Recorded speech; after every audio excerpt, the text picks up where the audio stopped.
Yeah, it's a different type of challenge. To reach the ultimate goal, you're going to have to win against different opponents, different styles of play, both throughout the regular season and in the playoffs. And this is the contrast that I'm referring to. And you mentioned it before. Portland played with big guys, and these guys, will be smaller and double teaming and whatnot. So we're prepared to handle anything they throw at us, and excited to get started tomorrow night. And then just with LeBron, there's no coverage that he hasn't seen, right, in all of his years. You went against him for so much of those times in Indiana. What about this specific matchup do you just stand out for you when you think about LeBron? Well, like I said, you have a team that's going to double team a lot, and he's arguably the best in the history of the game at passing out of double teams. So again, it's a contrast from the last series, but excited about what we hope to accomplish with this series.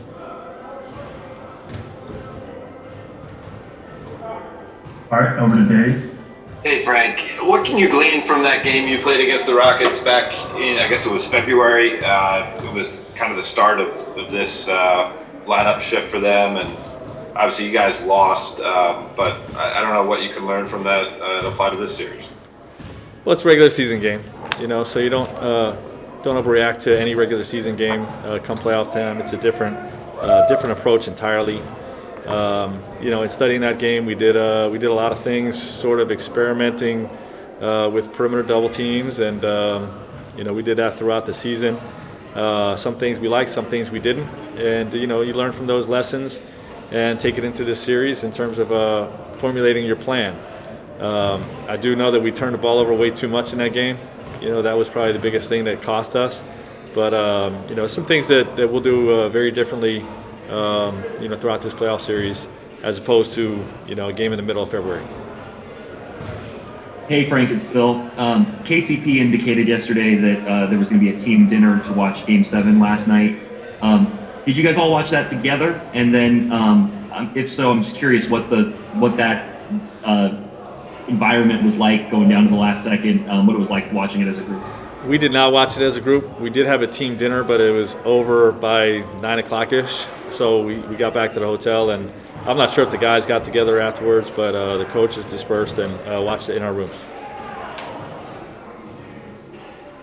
Allison, any beats over on your side? Go with Chris first. Frank, a little off topic, but do you have a policy on challenging plays? It seems like a player always wants you to challenge everything. Do you have a... Yeah, there's a couple things I look for.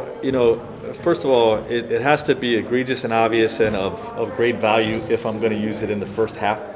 When I say of value, meaning saving a foul with Anthony or LeBron, if they're in foul trouble, if there's a 4-point play or an obvious and one that I think I can negate to take away 3 points off the board.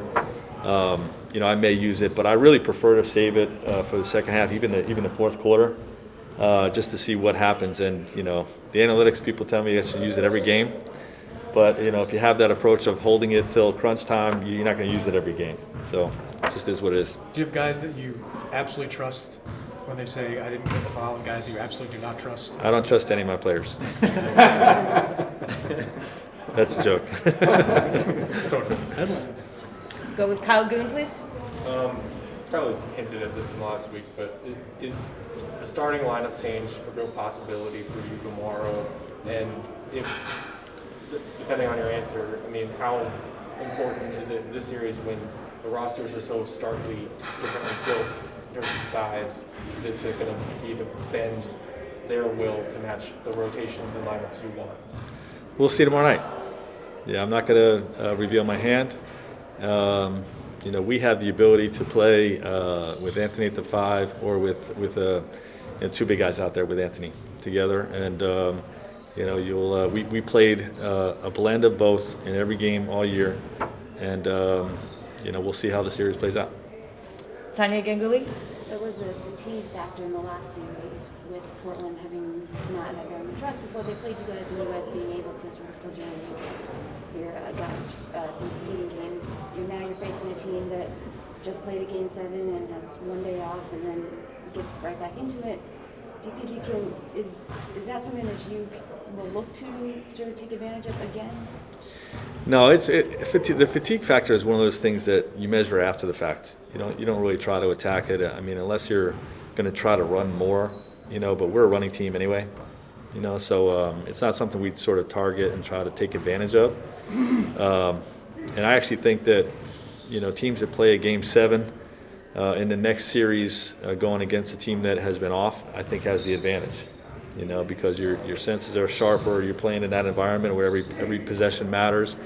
And, I actually think that's a better way to prepare for a series than a week of practices, So, hopefully that's not a factor, but, in terms of how we approach the game, fatigue won't change what we're doing or how we're approaching it.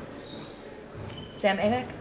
Frank, kind of a specific, quirky hoops question. With the extra room between the bench and the court compared to Staples or anywhere else, have you noticed anything different about closeouts on corner threes in the way guys are coming at the shooter?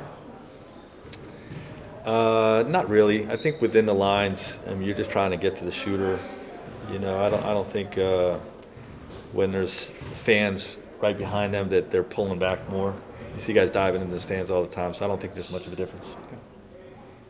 Mark Medina? Hey, Frank, given the compressed nature of this schedule and everything going on last week, what do you think these last few days have done specifically for LeBron and Anthony? Yeah, well, it's just been able to. It's been good to have them able to manage their own load. Those guys are great at self-monitoring.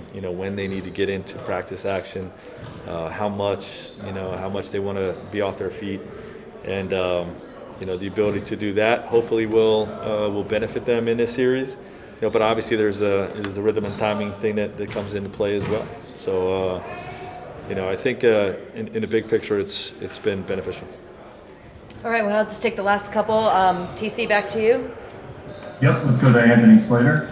Yeah, Coach, you had Anthony Davis guard Westbrook for a lot of that February game that was referenced. How do you think that looked, and just kind of how awkward are the matchups in this series potentially, really for both sides, where you kind of have to have centers guarding guards, and they have to do this opposite? Yeah, it's not really that awkward, or I'm not sure which word you used. Russell had 41 in that game, but it wasn't all on Anthony. Some were on Anthony, but like I said, we were doing a lot of double teaming and scrambling. We were poor in transition. So we'll see what the matchups look like tomorrow night. But this team, you still have a player on the floor that you identify as their center. We play against teams every night that have a 7-foot center that's shooting threes. So just the fact that player is 6'6" now isn't that different for our bigs to cover. So. Like I said, when it comes to matchups, we'll see how it plays out tomorrow night. Hey, Frank, I'm curious if there is a sort of palpable difference in the feeling inside of the bubble now that players' families and friends have started to arrive. And have you noticed a difference with your players in particular? Well, everybody just enjoys seeing their family, and to be honest, most of our players' families don't get out of quarantine until tomorrow.